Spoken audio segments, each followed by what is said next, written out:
வணக்கம். நான் விக்னேஸ்வரி, கோட்டயம் கலெக்டர். இன்றைக்கி தந்தை பெரியாரோட 145வது பிறந்த நாள் சோஷியல் ஜஸ்டிஸ் டே நாங்கள் இங்கே வைக்கமில் கோட்டயம் கேரளா மாநிலத்தில் கொண்டாடுறோம்.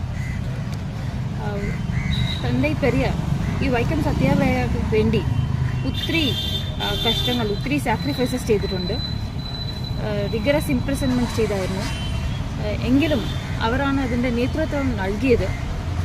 തൻ്റെ പെരിയാറുടെ കാര്യങ്ങൾ സെൽഫ് റെസ്പെക്റ്റ് ആവട്ടെ, പിന്നെ റാഷണലിസം ആവട്ടെ, വിമൻസ് റൈറ്റ് ആവട്ടെ, ഇന്ന പോലും അതിൻ്റെ ഒരു ഇമ്പോർട്ടൻസ് ഇന്നും കൂടി ഉണ്ട്. റാഷണലിസം നമ്മൾ കുറച്ച് മറന്നു പോകാറുണ്ട് പല കാര്യങ്ങളിലും.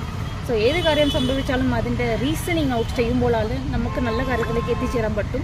അത് എല്ലാവരും ചെയ്യണം. തൻ്റെ പെരിയാറുടെ ആഗ്രഹം അതാണ്. അതുകൊണ്ട് തന്നെ നമ്മുടെ സമൂഹം മുന്നിലേക്ക് പോകാൻ സാധിക്കും. സോഷ്യൽ ജസ്റ്റിസ് ഡേയുടെ ഞങ്ങൾ എല്ലാവരുടെ ആശംസകൾ നേരുന്നു.